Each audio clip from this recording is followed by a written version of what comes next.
Thank you for joining me, Moyo, on this conversation. I know that this isn't something that is easy. First of all, let me say hello to the people who come across this.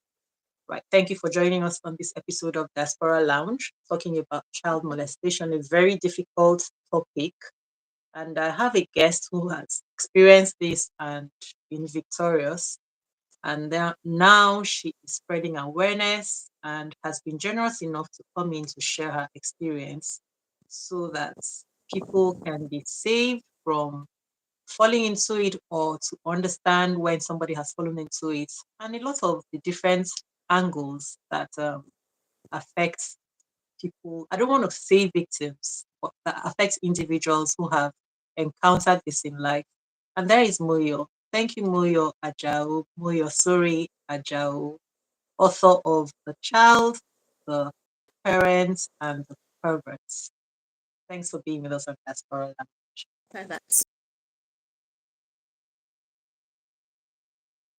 I, s- well, I think she's been bounced out. Probably be back. Okay, Okay. all right. So let's delve into it immediately. Please just share a Thank little you bit for about having me. yourself with us, and then we. Yeah.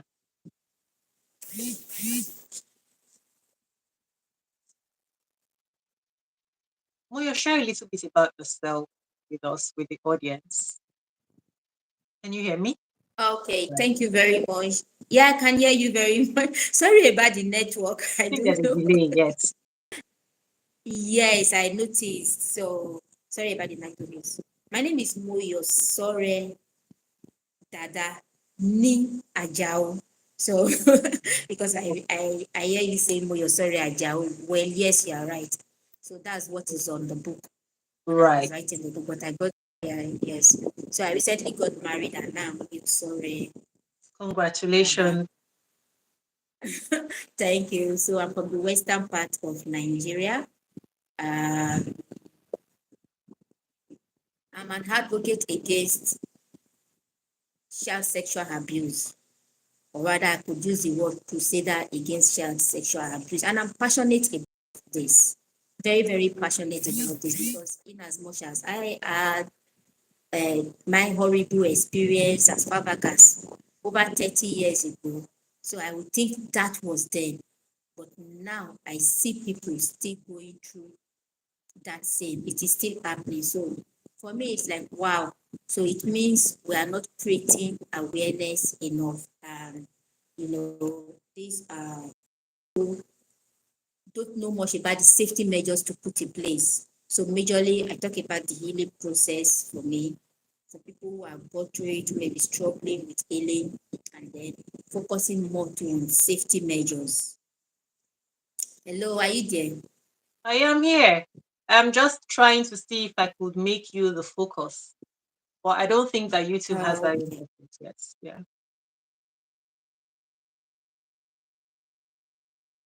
Yeah, Moyo. All right. So are you frozen? It appears you're frozen.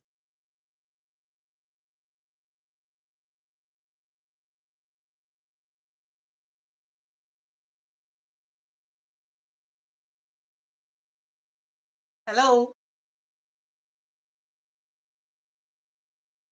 Oh.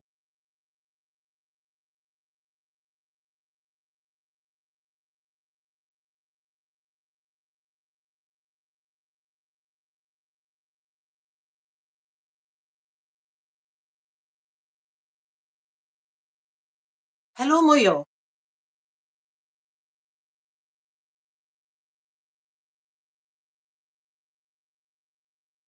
My guest has been bounced out of the studio. So technical issues, it's always like this when I have guests internationally. Oh dear, oh dear.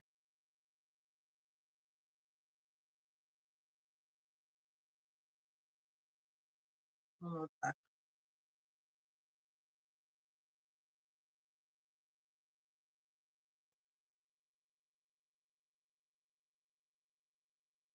Hi. Okay, this isn't funny. Hello? And now the interface looks funny. I can't hear you.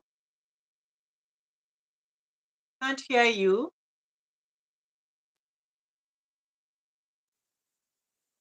Can you hear me now? Can you see my face now? Now I can see you. Yes, Network, so I too. I think I saw that. it's network, but Okay, so let's do what we can with what we have. Um, so Moyo, I know that a lot of people are shy to share this experience, and people even discourage people from coming out to talk about this after they've experienced it, for fear of stigma and all sorts of fears around it. I believe that you must have also faced some hesitation before coming out to speak about this. You're saying that this happened over 30 years ago, right? And when did you start to speak publicly about it, and how did you arrive there? What gave you the boldness? There's a delay, yeah? Oh dear. okay. Hello, can you hear me now? Okay. So we're talking about the fear of stigmatization, right? And how did I arrive at talking about the story? Okay, so to be honest, that this is Africa and this is Nigeria. People are not yet matured to that, to accepting that people can go through some certain ordeal or experience without stigmatizing them. And this stigmatization thing, some people even do it unknowingly, not knowing that they are stigmatizing that person. They are labeling that experience on that person and seeing that person in the light of that experience. So for me, it was like, why do you want to write this book, Moyo?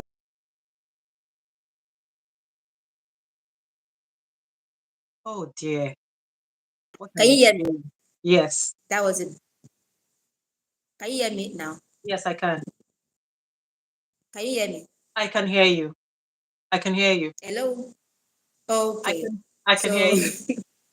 okay. So, do you even think you want to talk about this? You are not married. People will see you in one light, they will see you in another light, and everything.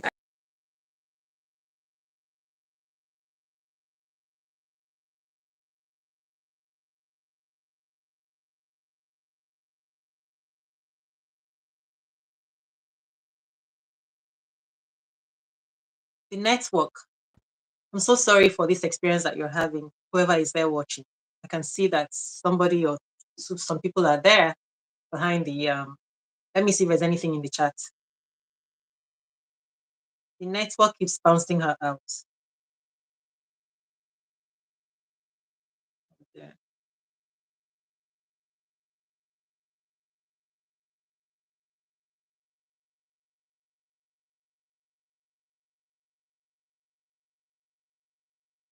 I'm sorry. She's been bounced out of the studio. It's the Can you hear network. me now? Yes, I can. Yeah. Yeah. Okay, whenever Ah, you come back, this is just okay. this is so not good. Yeah. Let's just That's make the the best situation that we the most face, that and we still can. I'm using the best network company. I So can imagine. okay, so I'm like, but I have to still come out. I'm like, so I have to still come out with this story. Do you understand? Because I have to share my experience. So it's more about letting people learn from it, protecting their kids from, those pivots and everything. So irrespective of whether people will stigmatize me or not. And for me, where I got to that point where what some certain people think or feel, you understand, I try not to let it have, or what the society feel about some certain things. So Right. are we still together? Can you hear me? Yes, we are. We are. I'm just thinking that if people don't share these things, a lot of people will not know signs to look out for or things that they could do to prevent others from going through these things.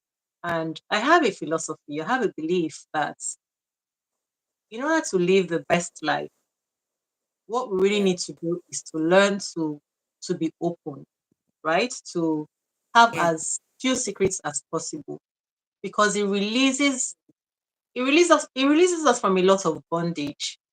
For instance, one of the things that I said I would ask you, this experience must have affected you in a way that certain aspects of your life, the way that you relate to people, the way that you see life, would have been colored by this experience. And other people will not even understand why you are doing what you are doing, when you are doing it, how you are doing it. But the more open we are, the easier it is for people to know how to relate with us. And also, we can relate with people from what we are understanding of life, and then we can be corrected or guided. So I encourage a lot of openness, right? Yes, And right. so, I yeah, understand. I am glad that you went beyond that, and give yourself that boldness to push forward. But it took many years, understandably. And knowing what you know now, what would be your advice? Connection. Okay, yes. Okay, I think I have a solution. Once you can hear me, let me know. Let me try and send you a message. I have a solution. Let's see if it'll. Okay, so can you hear me? I can hear you. Do you think that you know what? Put off your mic. Let me call you. Hello?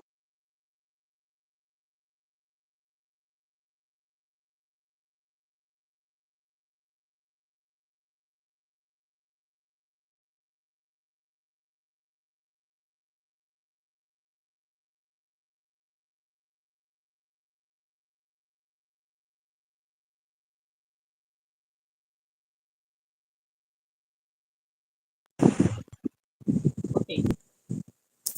What I think we should do is let me be talking with you. My gosh. I'm so sorry. Whoever is watching this. Look at the technical issues that we're having. Hello? Okay. So let me be talking with you on audio. And whenever you we can see your face on camera, we'll take it, right? Do you understand? Hello? Hello. Yes. Let's be talking on the phone on audio. And whenever the network allows you to be on camera, we'll take it. Or at least we'll be having this Okay, so conversation. can you record it on audio too? Yes, we are. It's people can hear it. They can hear you right now. I should off my video. No, don't. So if the network allows you to be on camera, you'll be on camera, right? Can you look at your video and Yes. just tap on the mic so that your mic on the video is off? Only the mic, and then your audio will be coming from here.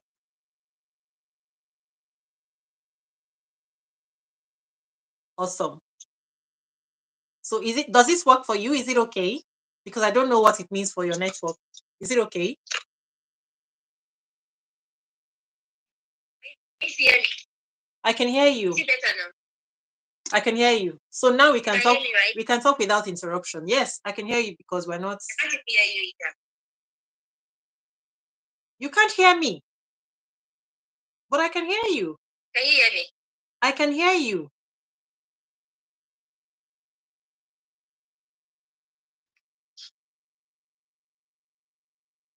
Can you hear me? Wow. Can you hear me now? I can hear you. Can you hear me? Can you hear me?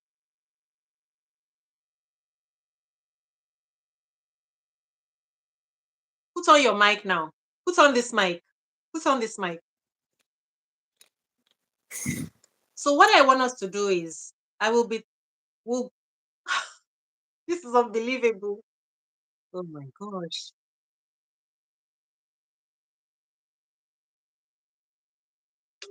That's unfortunate. So what I was suggesting was let's use the audio from here and then we'll just use your video on the camera. But put up that mic on the camera so that the audio So because we need to off my video then. no, I don't need to. Do you understand? Because your video and Okay. camera, yes, you can just put up the mic on the video, right? But stay on the video because at least if we're talking here, your audio will be transmitting. There's no way that affects it. So that we can have the conversation. Okay, so let me try that, because when I did that, when I switched off the camera on the video, No, I wasn't hearing you. don't put off the camera on the video. Yeah, I put off the microphone rather. I wasn't hearing you either. So let me try it again. Let me log back in. Right.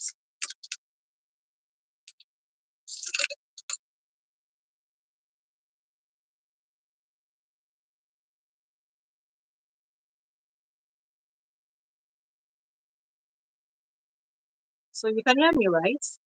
Because you're still here. So I'm trying to get back on the YouTube.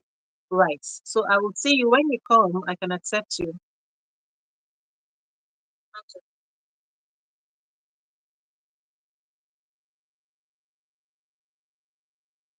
No.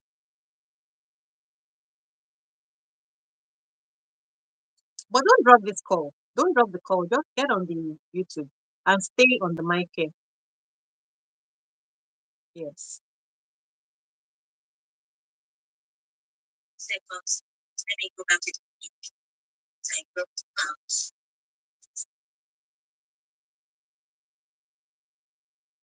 So I'm back on the link and ask to join. All right. It's not okay. There. So you're coming in now. And then we'll just have you on the audio here. So you can still hear me, right? I can hear you. Perfect. That's fine. Is your mic on YouTube off? Can you see the mic icon on your screen on YouTube? Yes. Okay, just tap it. Okay. Tap on that one. Yes. Okay, I've done that. All right, so that your audio will only be coming from here. That's fine. That's okay. Yes. So now, yes. So we won't have any interruption to our audio. Okay. At least we'll have So what was that? we'll have less interruptions. All right. So we're going to Sorry have about that. It's not left Nigeria. No, I understand. It happens a lot when I talk with people from Nigeria. Yeah. So I was saying that as now, what would you say to parents? What would you say to parents about this to ensure that it's not happening to their children? Don't tell me we can't even do this one.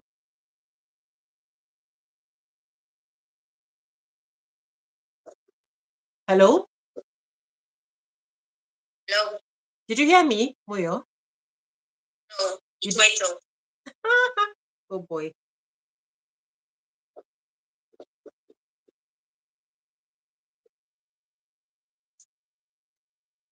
I said, can you hear me? I said, knowing what you know now, what would you say to parents regarding this and about watching out for their children? Okay, so I heard that clearly. So what would I say to parents? I always tell them, be in your child's life. And yes, many parents are in their child's life. They are lovers, they are providers, they are protectors, and stuff. But then sometimes you don't really know what is happening in the child's life. Is the child keeping secret from you? So being in child's life goes beyond that. I do that approachable. Can they open up to you?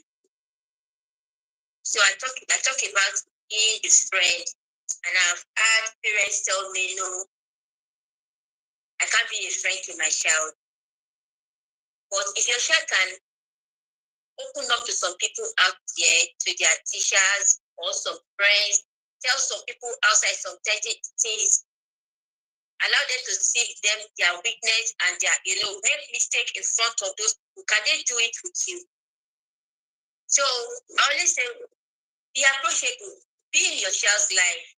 Do you know what's happening in that life, in that child's life? Are you having the right conversation? You can know about their school, know about their assignments, even know about their friends and everything. But is anybody out there telling them to keep secrets away from you? that they are actually keeping. Believe me, children are secret keepers. I was one as a child, and I've seen children keep secrets. Sometimes because they are scared of that bullying out there, because they are scared of the pervert, or because they are scared of that person. So, do you have what it takes?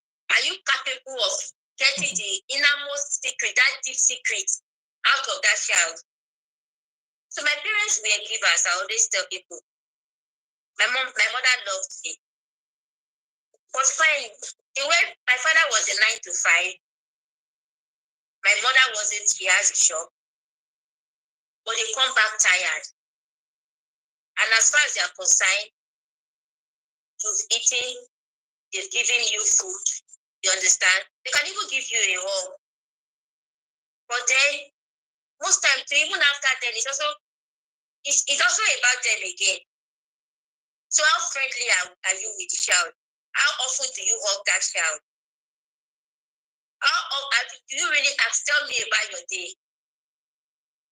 Or if they shrink away from some certain persons, have you really tried to find out why? There are parents that it is even the school teachers that helps them get some certain secrets and give them some certain information. And these are skills that are staying under their roof. So I look at my experience and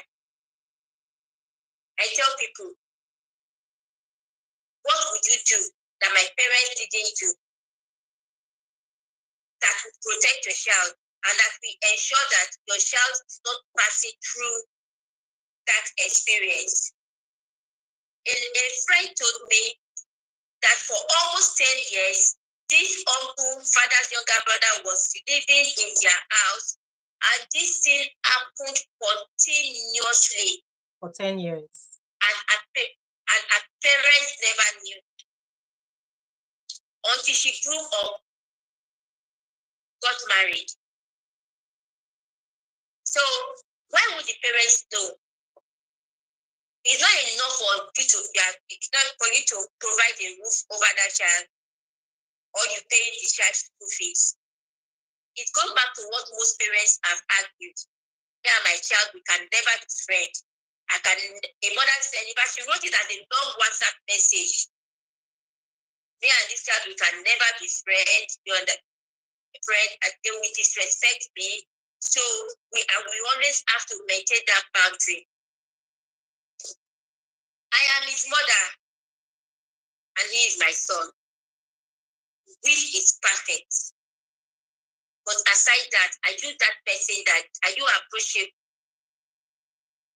Are you the person that this child can open up to and tell their innermost secrets? Believe me, this is what most parents struggle with. They know it. Right. Thank you. I will add to that. What I would say is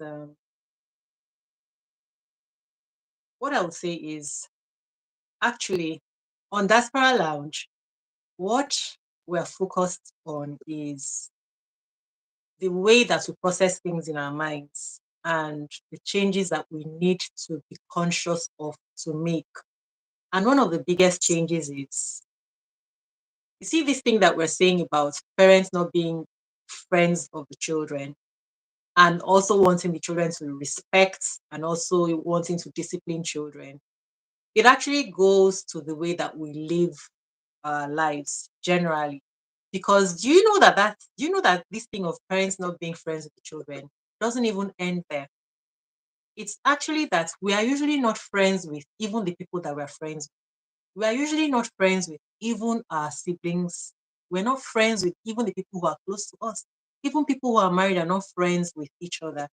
And when I say that, what I mean is that, for instance, you mentioned something. You said um, that the child will be afraid because even when they make mistakes, they don't want to look as if they've done something wrong. About us as human Yeah. beings, when we are with other people in our relationships, you and I, if we're friends, when I make mistakes, do I easily own up to having made a mistake? Because if your child can see that you're someone who makes mistakes as well, right? When you do something and you made a mistake and you easily own up to, and oh, I made a mistake. Hello? Like, you can't hear me, huh? Hello? It's fine, you can continue. Yes. So I say when you do something and you easily own up, and your child has become used to understanding that, oh, mommy makes mistakes, daddy makes mistakes, and you don't try to pretend that you're a perfect person. That's why I was saying that openness. So when you've done that, and your child is not seeing you as somebody who, this person is so perfect, and so I must present myself to be perfect, right? That's part of what we need to begin to understand as human beings. We are not perfect, even if we're trying to deceive ourselves and deceive people that we're relating with, that we're perfect. Let's begin to understand that we're mortal, we're human, and we're capable of mistakes. And we should not be ashamed of our mistakes, because when you own up to making a mistake, you will learn that, oh, this thing I did the other time, you make a mental note of it, so you will do better. And then your child who is observing you understands that I can tell mommy or daddy about things because they know that human beings make mistakes. So let's regularize, I made a mistake, and not stop being ashamed of not looking perfect. That's one. Okay. Yeah. And So, if I understand, that takes us to how do we respond to disclosure? Yeah. When someone opens up, right?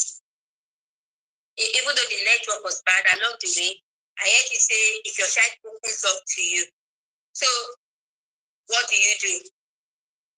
How do you respond to it? So for me, I always say this is Nigeria, Africa, where most of our parents call it tough love. I mean the tough love with the weak. Not most parents back then raised kids without using the weak. So, and that was part of my fear back then. So when someone calls me into his room, mess up with me and tell me, don't tell anybody. If you tell them, I'll beat you. If you tell them, I'll kill you. Now I'm going back home to the parents and even the aunties who are and uncles living with us, who are quick with the whip. So there's this feedback, and it's actually make me like they're not people that you, because I'm getting a feedback. Oh, I'm sorry. Okay. Yeah. So when I'm going back to these parents that might actually still flog me if I tell them. Yes. They will tell me that when he called you, why did you follow? Why didn't you tell me on time? Right. So if I betray this pervert, thank you, Damilola. Yes. He might also, use the whip on me. Right. So you're already afraid of being beaten. As far. You're already afraid. So it's a two-way thing. Apologies, I have people who are specialized in this parenting thing, who have read all sorts of books, and they will tell you all the theories and everything. But the truth still remains. Are you approachable? Mm-hmm. Like, I don't want to say how vulnerable do you get? Are you with your child? Why not? But I'm not the superwoman. Why not? That's what we're talking about. You need to be a. You're not the superwoman being. Yes, be relatable. And then the blame game. I was telling you about a girl at 8 that was already alert. The blame game held her from talking to her mom. We all have different ways of responding to disclosure. So she comes out and she says, mommy, this thing happened to me, this person touched me, this person abused me. And I promise you, Nigerian mother, like my mother, the first thing is, that's, hey, where did you go to? Why didn't you stay at home? And then they start calling the child all sorts of names. How do we respond to disclosure? Then daddy comes back and Paraventure, he gets to know about and he also tells mommy, so I went to work and you couldn't take care of her. So like mommy has to change the girl to herself all day. And nobody is looking at this to say life has happened or something happened. So how do we prevent this thing from happening in the future? Nobody is hugging this girl and telling her that it is not your fault that you were abused. Nobody is saying I am there for you. Nobody is saying this doesn't devalue you or this doesn't make you be less of who you are. Rather, we have people that will tell them, see now, if you get pregnant, you will suffer. If you do this, you will suffer. And nobody is saying, see, it doesn't make you less of who you are. Let's focus on the future. Let's promise ourselves that this will not happen again. Going forward. And from now henceforth, we are friends. You can open up to me. Rather, they will do the daddy and mommy will do the blame game. Society will do the blame game. So I don't know if that answered your question. Yes. Yeah. Somebody told me about this, and that's the painful thing. For her as well, it happened for about 10 years, right? From about 6 to about 16 in the same house. And in her case, yes, in her case, her mom was not there. It was a stepmother that was there. And the stepmother accused her when she told her about it.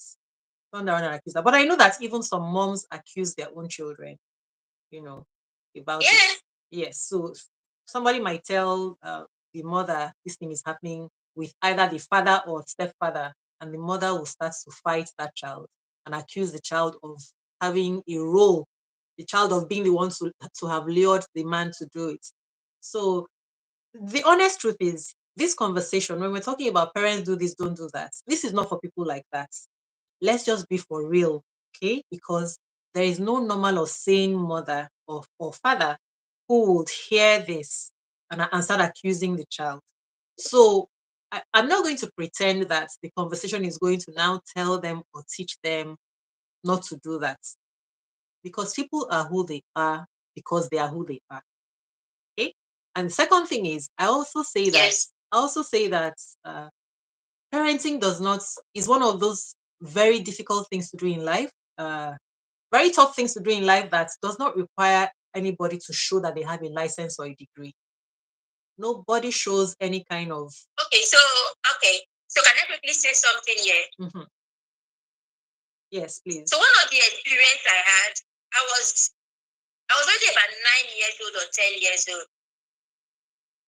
So even at this time, we've left the first place where it happened when I was a kid, and then I went to see someone like a family member. No, see, I was staying with during the holidays, I would go and spend time with her. So husband's younger brother, who was already in the university, as at then, he should be around 24 to 25 years. You understand? So we crawled to where I sleep at night.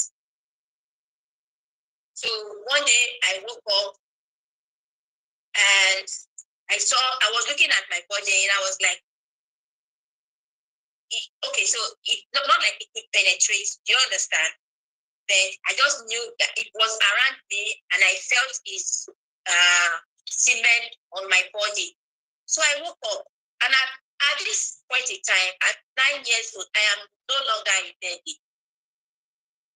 So I stood up from that place, took care of myself. Thank God, no injuries. I wasn't penetrated.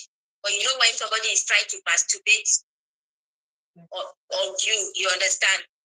Trying to touch you inappropriately without your permission or masturbating himself and messing up around me. So the following morning, I went to this woman that I was living with, who happens to be a close relative. Okay. And told her that this is what happened.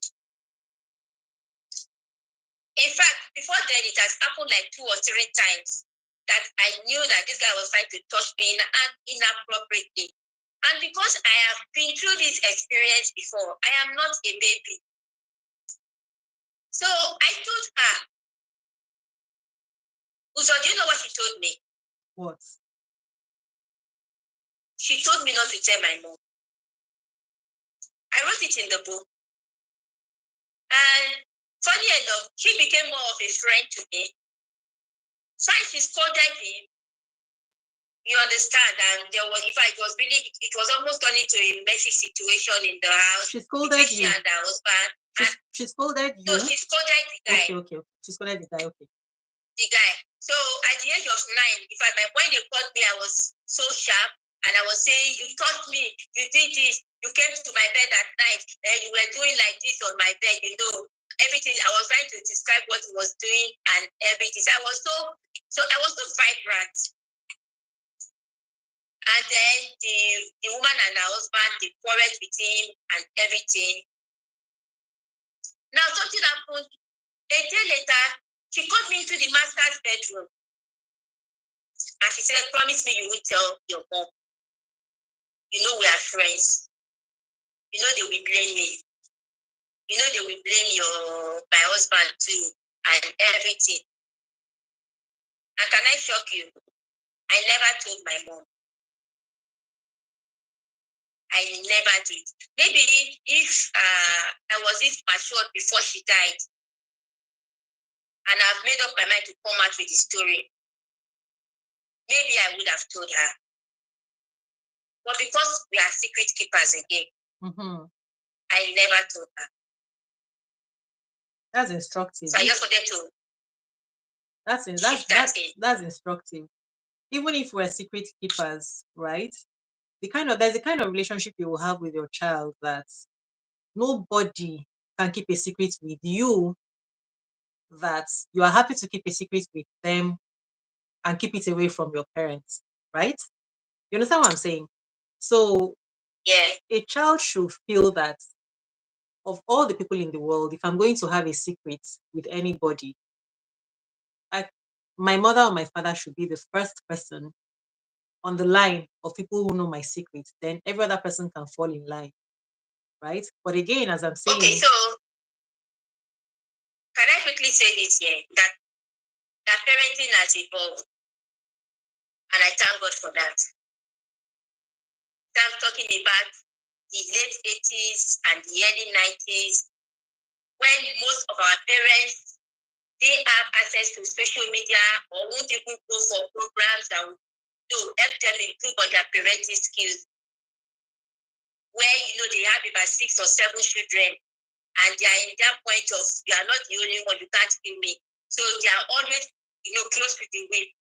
So now the parenting that we see today, I don't think that will actually thrive. In some relationship, in some homes, it can't still happen in some home that children will still keep secret. Yeah. Because some parents will still make mistakes. I get what you're saying. But now I'm happy to say that parents are more enlightened. I hear what you're saying. I hear what you're saying. However, the thing about life. The thing about life is that moderation is key in everything, right? So yes. Then we had tougher law, and now we have a more liberal society. But if we also know, so I'm having this conversation with people, we also know that now a lot of things have been watered down. Relationships between husband and wife have been watered down. Man and woman have been watered down so much that everybody is now mixed. Parent and child is now mixed. So we have now, it's just like when men were obviously in charge of relationships, and then we now started to say that they are maltreating the women, so we now started to have women empowerment. Now the thing has now tilted all the way to the extreme. So I think that we've observed now that that's what has happened with even parenting. So we started being more relaxed, but we have now tilted it to the extreme as well. That yes, so we need to be moderate, and two things can be right at the same time, two things can be wrong at the same time.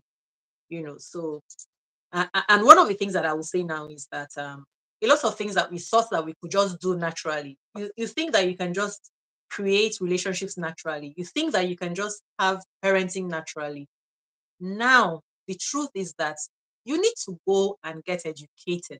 You need to go and learn because there are things that we don't know. Everybody doesn't have, yes, everybody doesn't understand things at the same level. So not everybody is a reasonable and rational thinker, right? Because we're all colored by our experiences. But I'm digressing now. So, and this is not a lecture, right? So I'm sorry. Right. And then thank you so much, Rio, for all those things that you brought up. And if anybody's in the audience who isn't a parent yet or who still has young children, young impressionable children, I hope that we're making points that we can all take away, because I'm a parent myself. And I am saying this because I've also learned I used to be that tough, um, tough parent. But I tried, yes, I tried to do it in a way that I felt that my kids will still know that there is love. But apparently, yeah, then I loved it. Apparently, things were still missing. So we learn every day and we need to be open to learning if we're going to do. We can never be perfect, but we need to just continuously learn. So yeah, and remember again that even the parents that we're talking about, they're human beings. Parents are human beings. Some people aren't even capable of taking care of themselves. They're not capable of taking care of themselves. They can't even advocate for themselves, you know? And sometimes some children are the ones who actually take care of their parents because they're at a higher level of reasoning. So now we're talking about people who don't need a qualification, they don't need a license or a degree to become a parent. They're now a parent. And I was with somebody last year and I could see that her teenage daughter was a better mom to her than she was being to the teenage daughter. And everybody else knew it, you know? So, yeah. So we need to go and learn these things. Now, yeah. And I was saying, Muyo, is there any way that this thing impacted you? That you can say that this thing really affected this area of your life and maybe slowed down this area of your life? Because usually when people have an experience, a lot of people talk about, oh, it happened then. Okay, thank God it's no longer happening, or forgive them and things like that. But I say that traumatic experiences, when they happen, it is not something that happened. It is something that has happened to the life of the person because that thing affects the way the person takes decisions in different aspects of life. And you know that all these things compound. The decisions that I take this year will affect what happens in my life next year, and the next year, and the next year. And this also affects my relationship with other people. So I believe that this thing may have affected you in a way that some people didn't understand you, and some of your relationships were more complex and difficult because you were acting in a particular way and they couldn't understand what you were doing and why you were doing that. You want to share anything like that? Yes, thank you very much. And it was that impact that that led me here, made me to become this advocate. So I struggled with unforgiveness. But before that unforgiveness, I had nightmares. And it took a long time. Because so it's like every night as a kid, or not every night, but let's say most nights, I have a dream and I see this bully come into my room. It's taking me out of the room again. So I wake up, sweating, I'm scared, and nobody could reach me. I was afraid. I was afraid most of the time of staying at home alone. I hated the experience. And there were loads of adults around me that couldn't help me because they were not saying it. Can you hear me? Because they didn't know what. They didn't know what you were afraid of. Hear me? I can hear you. I can hear you. They didn't know what it was that was going on with you. Okay. Yeah, they didn't know what I was afraid of. Yeah. So, and that affected me negatively. So I battled with unforgiveness. Again, the opposite sex and the people that ever abused me. So at least also, so it's like growing up, I grew up in Japan Road, rugged area, where we have all sorts of people. And then it's not really surprising during my time. And you see a matured man calling a 13 years old girl, watching that 13 years old girl to be their friend. Mm. So for me, it's like, I know you, I know your type. So even with the ones that are not making such advance at me, you're suspicious. I am suspecting all of them. Mm-hmm. And it's so easy for me to talk about this with my peers. So my mom even had a son then, and then she had all these workers. So some of these ladies, I told them, and we would laugh about it.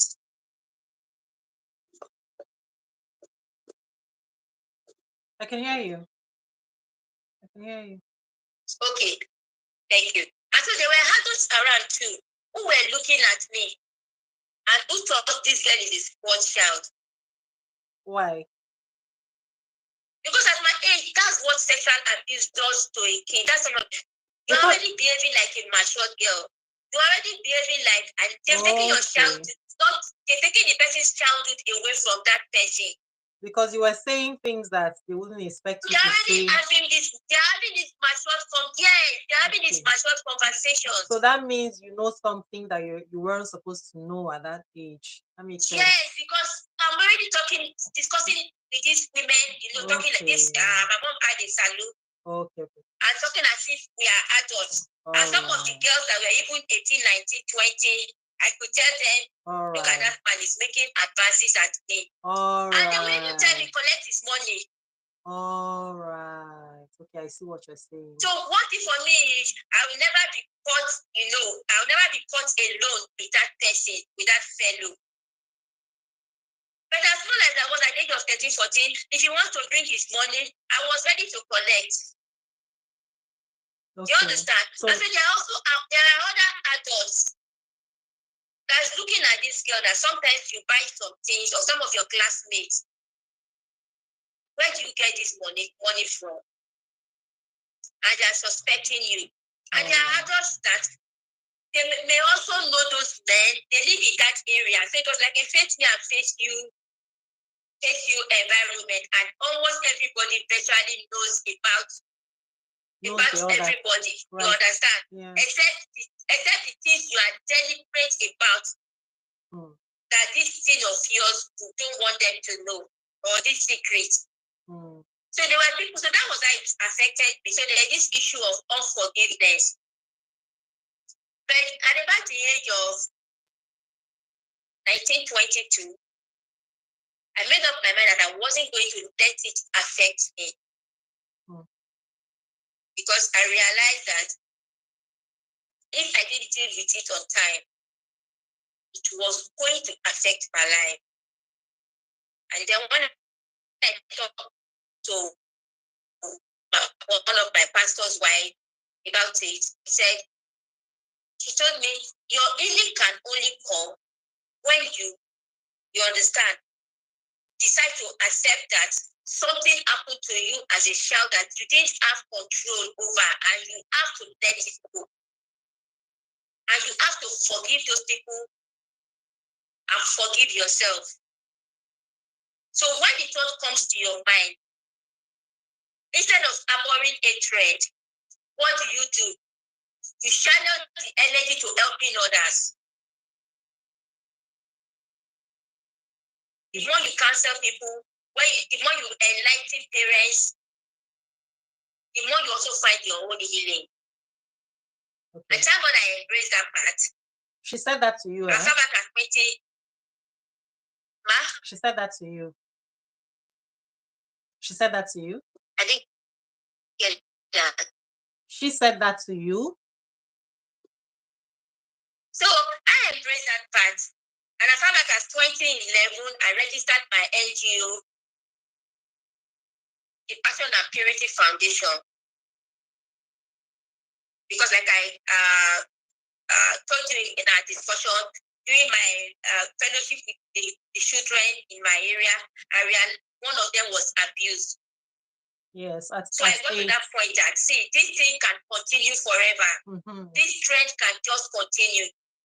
And unfortunately, it is still happening a lot in the society. Oh, yeah. Mine happened in the mid-80s, late 80s, early 90s, and then in 2011, I also see an innocent girl going through this. So I registered the foundation to give me a platform to come out with my story and talk to people about it. Right. Yeah, and I'm very glad that you did. I'm sorry, hope that answered your question. Yes. Yeah, I'm very glad that you did. I was saying, because I was thinking that another thing that we have to understand is every time that somebody experiences something, it's going to now change. It almost alters the DNA of the person in the sense that it really changes everything about the person, the way the person sees things and the way the person processes experiences and interactions with other people. Unless there is an intervention that helps the person to begin to see life from a different perspective, you'll be walking in that experience and be taking decisions from that experience, just like you did. And the lady that I talked about, um, this happened to her, like I said, from about the age of 6 to about the age of 16. So imagine living like that for 16 years. Now, for her, she also didn't get any support, and it started affecting her in school. So in school, as a child in elementary school, she'll be thinking about this thing. She wasn't paying attention in school. She was now failing, and that now added to the name calling. Okay, so you are a bad child, and that's why you are failing, right? And with that, she already saw herself as someone failing. So she said she just continued to fail. There's no need, there's no point, there's no need to even study. And that in fact, this guy in their house would say, everybody, have you done your homework? You come, let me look at your homework. And then he would take her and still go and do the deed. And then when she grew up, yes. So she told me that she's afraid of the dark. She doesn't sleep with the lights off. So imagine somebody sleeping and the light is always on, right? And she got married. She can't sleep in the dark because once the room is dark, she will be imagining that just like you, that thing was happening in the dark room. So that's what her thoughts were. So now her marriage got destroyed because her husband never knew this thing about her, never knew anything about this experience that she had. And that was affecting everything that she was doing in the house, even bringing up children. And the man doesn't understand why does she take these decisions and she can't open up and share with him. So you see, just so from the age of 6 now, everything up until now has been affected by this. So that's why those things are not, it's not a simple thing of just forgive. It's a process because you are still dealing with the decisions that you took based on that. Even the person that she married, she didn't marry him because she wanted to marry him, because she had no belief that there are good men. She just married him because it's a man that is ready to marry. So you can imagine that.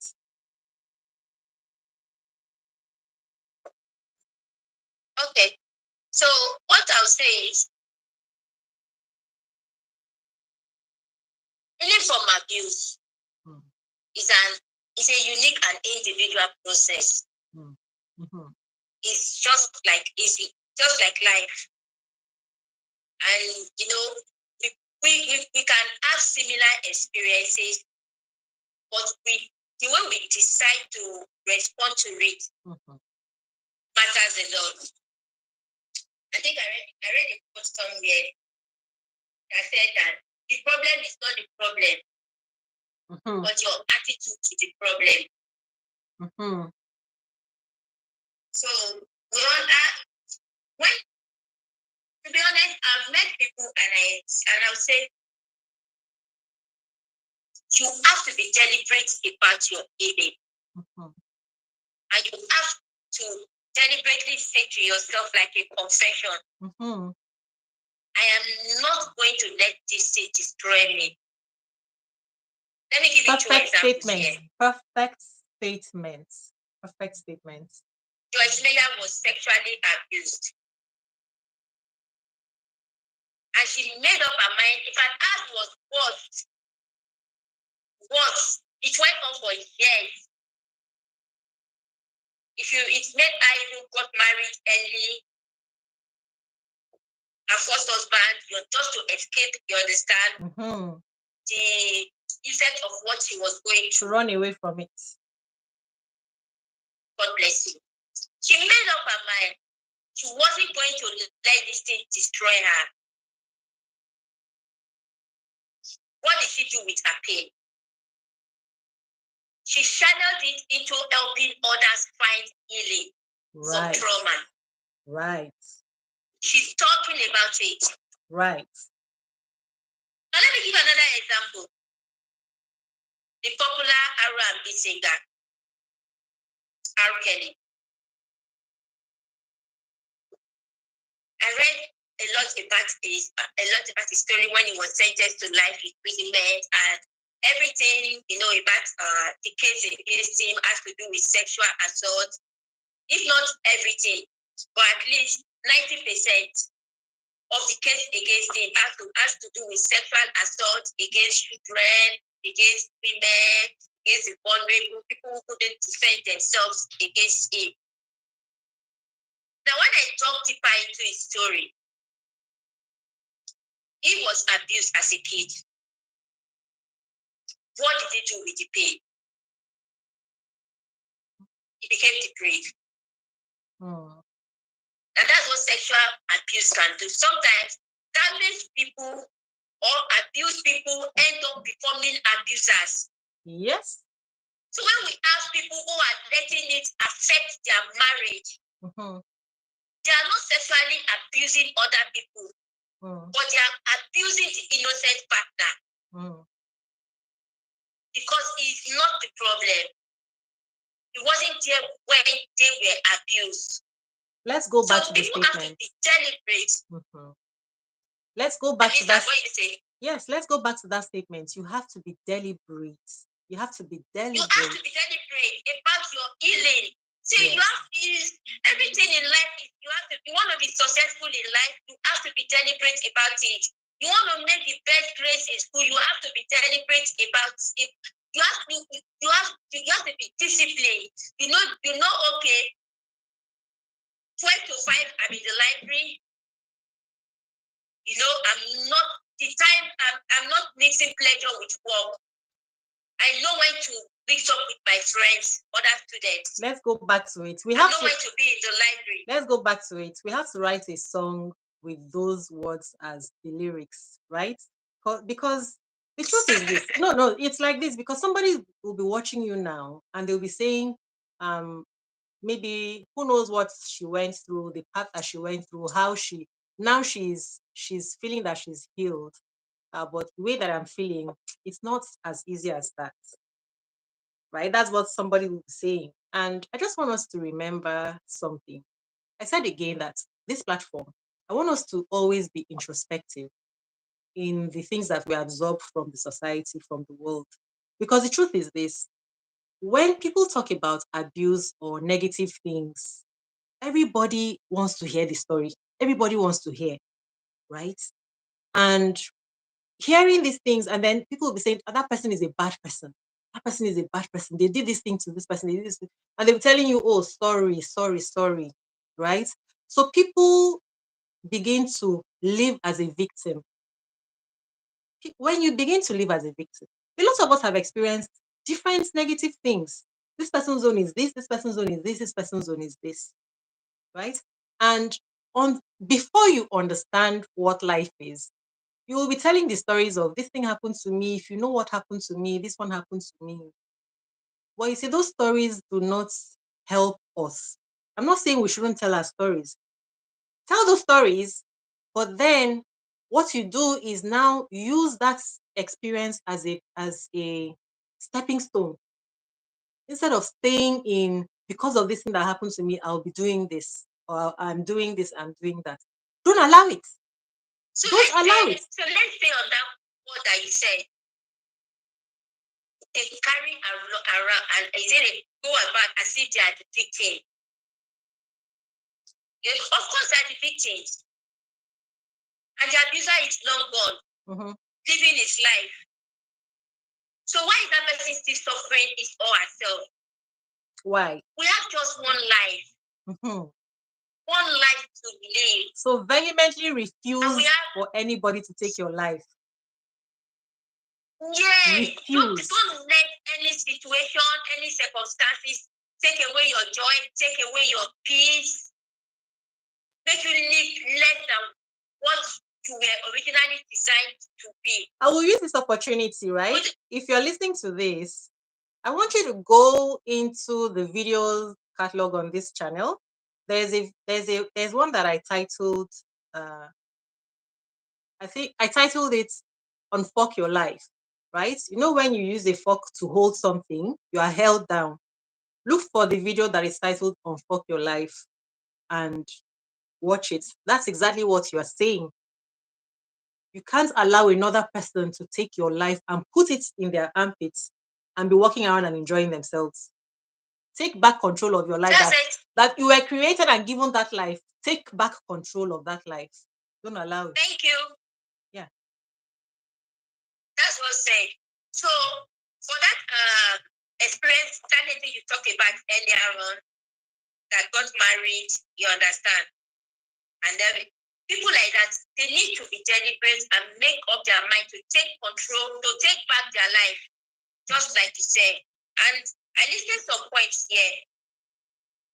The communication. You have to communicate. I have issues with people who just go around with full swing and believe people should feel the way they are feeling. They just unleash their emotions on others. It's because they haven't learned, they're still living in the pain. And that's very, very wrong. Sometimes we do that unknowingly. It's because the society, the world, it's like the world revels in they glorify negative stories. You know that. The world glorifies negative stories. The world wants to revel in those stories. Even the other day I was saying it, I even made a post. This woman said that she loves her marriage so much, she loves her husband so much, she's submissive to her husband. This group of women started attacking her. Who asked you? Why are you telling us? Who asked you that? Who says that? Go and enjoy it in silence. Why are you telling us? But do you know that this same group of women, people talk about their nasty experiences every time. And what do? They are just listening happily. Everybody is listening, giving advice. As soon as somebody says something good, they start to attack that person. And they're telling her that she's weird.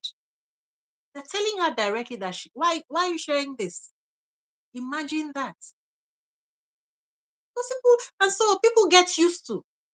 And what we're doing when we're doing this is that we're creating more and more and more negative things, because people actually get used to hearing all these things and they feel as if I'll be walking around with this negativity. It's part of life. They begin to see it as it's normal. Yeah. It's normal. They begin to see it as it's normal. That's what's said. So yeah. I want to paste. Okay. Yes. You want to say something? Oh no, I just want to paste the link to that video in the comments. Okay, so yes, so you were saying, please go on, don't let me interrupt you. So I was saying before, so how do you deal with the negative impact of this thing without taking it, into allowing it affect your life, affect your marriage, affect relationship and everything? So we're talking about that lady who is now married. she has to be deliberate about the healing process, and she has to be deliberate about not letting it affect others.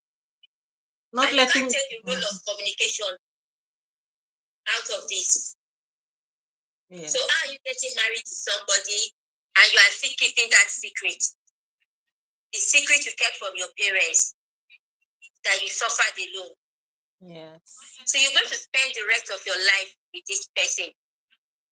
Okay, so I'm still old fashioned. And I believe that when we get married, it is for life. Oh, that's another topic. Yes. That's another topic. Yes, I'm old fashioned. Because so if you're getting married to somebody, it's I'll quickly say you have to communicate. I'll quickly say that you actually you cannot get married to the wrong person and believe that it's for life, because some people are just not capable of it. Yeah. Right? Or maybe we ourselves are the ones who are not capable, right? Sometimes. Of course. Yes. When I say this is for life, right. I say I'm old fashioned. I believe marriage is for life. I agree with you. I agree. I'm not saying one partner is pushing another partner and we are telling that partner this is your for life. I agree. And then carry your load and go. So they don't carry the person's coffin out of that house. So please let's don't misunderstand that context. For right. When I mean I'm old fashioned and I believe marriage is for life, yes, I believe one will marry the right right partners, and we are okay. So it is for life. So if you are getting married, you are marrying someone, you are telling the person, this is you understand, this is my experience. I had this experience of all for attention, even if you didn't say it before you got married, which is possible. I think in this in communication we have this gatekeeping theory. So I let you know as much as I want you to know about at the right time. In communication, yeah. So even if you didn't open up to this person before you got married to him, but now when this abuse issue that happened in the childhood affecting the marriage, and you want this problem resolved, if she truly wants this problem resolved, then you can't take away the role of communication. Yes. I'm saying this again. So, and then you have to talk about the side effects. And now on the part of the partner, when this person took the effort to open up and then he or she told you about the side effects, the abuse had on him or her. Disclosure, how we respond to it matters a lot. Do you make that person feel I'm here for you? Yeah. Are you ready to go through the healing process with that person? So for that lady that you talked about, she needs to let her partner know the truth so that he doesn't suffer for a crime he didn't commit. They need to talk about the side effects. They need to get help together. They need to find help. You know there are small groups.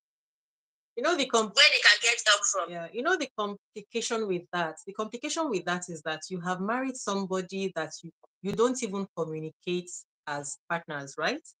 So in the first place, that's why I said every decision that you take builds. The next day is going to build on that. The next one is going to build on that. So you've married somebody without considering, is this person someone that I can talk with? Is this person a compassionate person? Is this person an understanding person? I just told you that she just married somebody. It's just a man. So this is not even somebody that is not even the kind of person that you can even have that type of conversation with. So already that one is already out. That's a whole lot of conversation on their own. They need to get help and sort that part. So they need to resolve the issue about their marriage generally. And then you have to go back to the foundation. While they're resolving that, they may also get on this part. Yes. You always have to go back to the foundation. As usually the problem that you're trying to solve is actually a symptom, right? So we need to get that. We're usually trying to solve symptoms, And no matter what we do with the symptoms, we will never solve the issue because the problem, the root cause, has not been dealt with. So until the root cause is dealt with, right? So we have to we have to peel back the layers and get into the problem. That's it. Why is this thing happening? If we don't get there, every time you're in a relationship and you're not getting to the answer, know that something has not been revealed. Something has not been revealed. Well, okay, let me not say every time because I'm not God. But oftentimes there is something that is causing something. What is causing it is what you need to focus on. Right. So finally, Moyo, the society doesn't even support, even like you mentioned already, people give access to children to people that they assume they are okay to be with. People in places of authority, influence, uh, school teachers, principals, uh, religious leaders, and all those things, right? And you told me about a principal who was thinking that this can never have happened under me when I was a principal. And then you can just share that story with us. Talk about the religious leaders and them. Okay, so that would form under there's this chapter I wrote in my book. I said all hands on deck. And the book, if you want, the book is the title. The book is in the description box for anyone to find that book. It's been priced very moderately so that it can reach as many people as possible. And remember that Muyo has an NGO and she's helping to save lives. So remember that the proceeds will help her in her work. Find the book and the link to get it under this video in the description box. Once you tap more, where you see more under the video, you'll see where the book is. The link to the book is. Sorry about that, Moyo. So how do we end this menace in the society? And I say all hands on deck.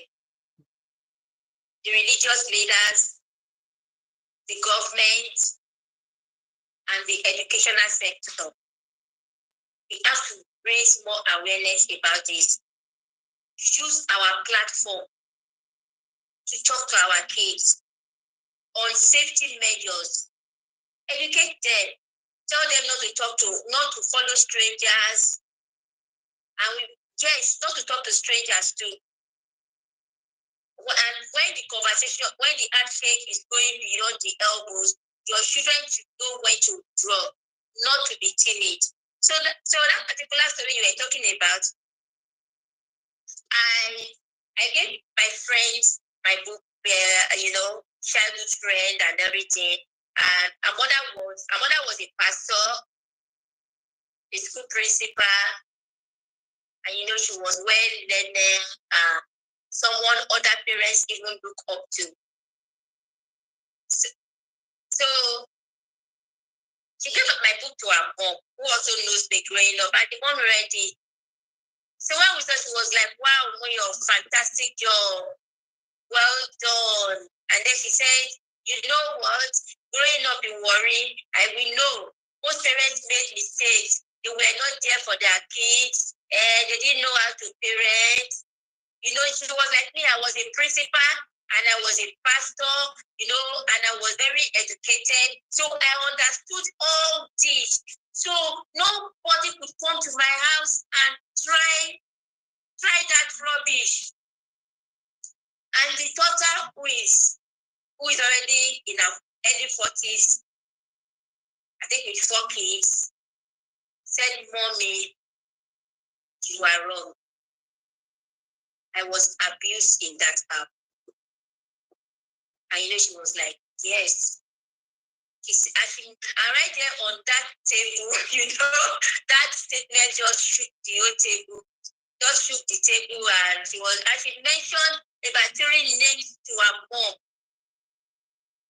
One was a junior pastor. Another was one of her teachers that would come home as a lesson teacher to her kids. And then one of the uncles. And After when she was having this conversation with her daughter, mommy was already, I think, 81 or 82. And she was like, how did this all happen under my roof? And I'm just getting to know about this almost 40 years later. And the lady said, Mommy, you were a disciplinarian. So we had, with all your kids, we had that strenuous relationship. You didn't know. She trained them very well. She sent some of them abroad. But she was that disciplinarian that only understood from a point of view. So, and that brings the religious sector, the government parastatals, and educational sectors into this. All hands on deck. What are we doing to create awareness? Are we releasing our platforms to talk to our kids? I went for a meeting last week, Sunday, and some of the kids asked very interesting questions. And right there on the spot, their teacher told them, he's a man that's a 9-year-old man. He was abused. And you can imagine an 8-year-old girl asking and saying, what if the father is the abuser? And then some of them were talking about their classmates. What did that statement mean to you? For an 8-year-old girl to say in a conversation like this, to say, what if the father is the abuser? What did that statement mean to you? Okay.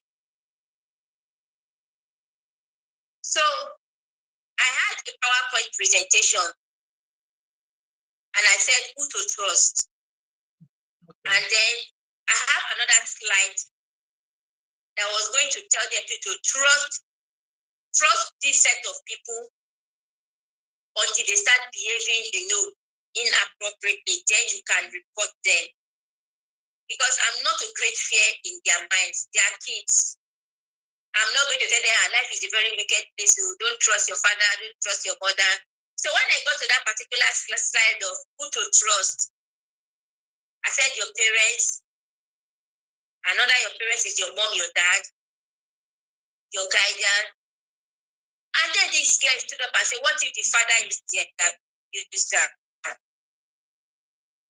And while I was putting myself together on how best to approach the question, our uncle, the teacher, stood up and answered the question. And she was asking not because our father is an abuser. Do you understand? But she was as a smart girl.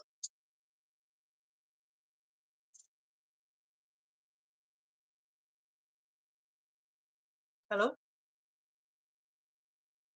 Hello? Yes. Can you hear me? Okay, he said I couldn't connect at this point in case I was wondering. Okay. So she was asking on behalf of others.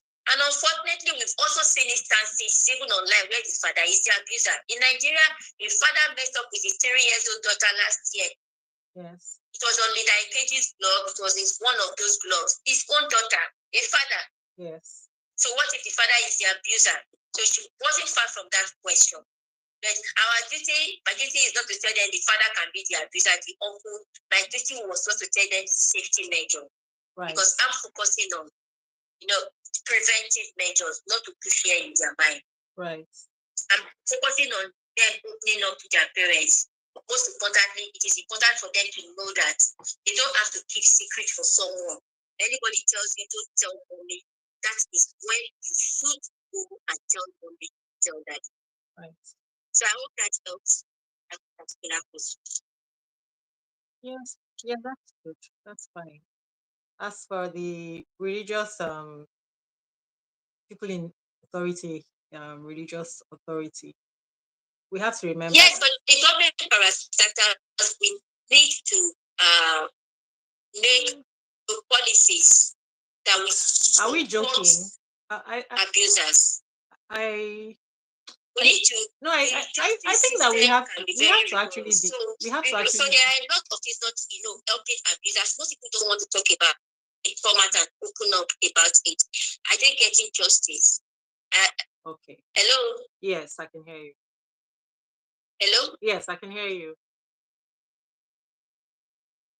I can hear you. I think, hello? I can hear you. Okay, so I think getting justice is their complaint not being swept under the carpet. We've seen issues where a mother complained and, just because she didn't have the financial, support to help herself, Yes. her case and everything are being swept under the carpet. So that's for the government sector. Look at this lady right now, Natasha, going with her case against Akpabio. You can imagine the all sorts. People have labeled her all sorts. Exactly. Because she came out. A fellow senator said she's above the stage of being sexually harassed. That woman at her age who can harass such a woman. That's a former senator.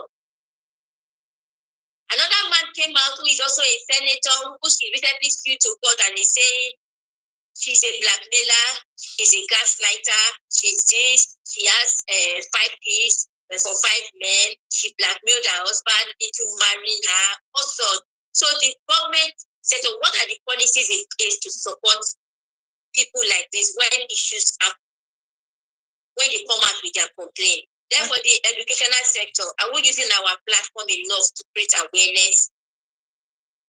And funny enough, in Nigeria, this month, April, is the month of awareness for sexual assault. Oh, really? Sexual awareness month. Yes, in Nigeria, we're not making noise about it. It's online. In fact, I was even thinking that you knew about it. No, I didn't. So I was like, wow, she's so thoughtful of her. Oh, actually, I didn't. No, we are not talking about it. We are not on the media. Thank you for telling me. I'm not talking. I think I just got there in the spirit. Online. The month of April every year. I got there in the spirit. Nigeria. I didn't realize that. It's a sexual assault awareness week. All right, thank you. When we're supposed to be telling people that anybody can go through this, we're supposed to be creating awareness online. Nobody is talking about it. Right. Thank you for letting me know. So we should pump up the volume on it, huh? We should. And actually, I've been under the radar. I told you that I've been busy working on stuff, and I'm just coming back out. So yesterday, I found out that I didn't even know. I used to follow everything that VDM was doing until December when I had to go under the radar. So I found out yesterday that a lot of young girls are outside the country. Nobody knows how they left the country. Nobody is keeping track of anything. So VDM is talking about it now. I heard about that yesterday. Did you see it? And he was calling on Abike Dabiri and government. How do these people leave the country? As border is porous. Border is not there just to give passports. How are these young children living? And somebody took his own personal money and things to bring back 1,000 girls from outside the country. So, and this is it, because this is trafficking, human trafficking going on. And a lot of these children are being sold into sex slavery. So, thank you for telling me about that. So, we should pump up the volume on that for the rest of the month. Yeah, to be honest, because to be honest, it's best we don't talk about that issue. Because I have my personal reservation about that issue and how people responded to it. Okay. And people are also concerned about their office, their personality, that this person is insulting me, this person called me out, this person, and they're not talking about how did these children get to that place. That's what VDM is saying. And first, let people bring them out. So, it's not an interesting place to be honest. What? What is not an interesting place to be? There's some things that are out there. I saw the video. VDN is talking about it. Yes. Then, even if you didn't know the right channel to talk to, right, you reach out to Abike that Abike Dabiri, that she's the charge of diaspora, and Right. of course, that's what came to his mind. And even if he was wrong, in response to it, and if he was supposed to go to NAPTIC and he has not gone there, he called her out. She's supposed to channel it to the right. Exactly. The right. If you care, right? Not laugh about it. Okay, so she was laughing. Those children are not welcome if you don't take them they don't take them for counseling. Forget about that. What are we talking about? Do you know some of those kids, girls, they can carry these wounds in their mind or in their heart, in their life for the rest of their life. And then it's like the people are just like, they are more concerned about, you called me out, put a laughing emoji. I have reservation about such response. Oh, is that what happened? Because I heard about why was she laughing, and VDM was so okay. Because it doesn't have to be your personal responsibility. Even if he called me out, it's not my job. If he called me out, I'll be like, what is what is happening? Oh my goodness, we're supposed to take care of this, isn't that? I'm not going to start laughing. Why are you calling me? I'm not the one, right? It's unfortunate. Well, okay, Moyo, any last word? And whoever has listened, don't forget, if something has happened, refuse to allow that thing to take control of your life, to steal your life from you. You cannot allow anything or anybody steal your life or your peace. That is the one thing that we must hold on to. Refuse. Hello, you need to repeat that statement. I'm sorry. I said, what is your last word? And since you couldn't hear me, I was giving my own last word. Okay. Yeah. So, is there something else that you will share with? Can you hear me? Yeah. Okay. So as we're closing, what will be your last words? So thank you so much for having me on your platform. I really appreciate it. And I'll say, let's go out there and be the change again. Let's raise awareness about this ills in the society. And more importantly, let's focus on the safety measures for the kids. Let's educate our children. And let's be that adult that is approachable, that our kids can open up to. When we do that, we reduce this to the barest minimum. And the goal is to eradicate it completely. It ought not to be heard of in our society that, irresponsible adults are taking, advantage of young children. Kids out there. So let's create awareness and let's educate our kids and the people around us. Thank you so much. Thank you very much. Thank you, Moyo, and thank you everyone that has joined in on this episode. Do your part. And just like the last thing that Moyo shared, even if it's not affecting you directly, just do your own part. You don't have to feel personally responsible, or you don't have to have been given the personal responsibility. We're all responsible for any little impact that we can have. The truth is that what happens to the next person affects the next person. Because like the couple that I talked about, you don't know when you're going to cross paths with someone, and what you are seeing from their behavior and their relating with you is something that happened to them. That's another reason why we also give grace and understand that we're all human beings and we're not looking at people for perfection, because people behave the way they behave sometimes because of what has happened. So if we can approach things from that angle, then we can have more sanity in our relationships. Thank you so much, Moyo. And with that, you're welcome. Yes, I'll end the session now. Thank you for joining us again, everyone. Yeah. All right. Bye bye. Enjoy the rest of your week. Yes.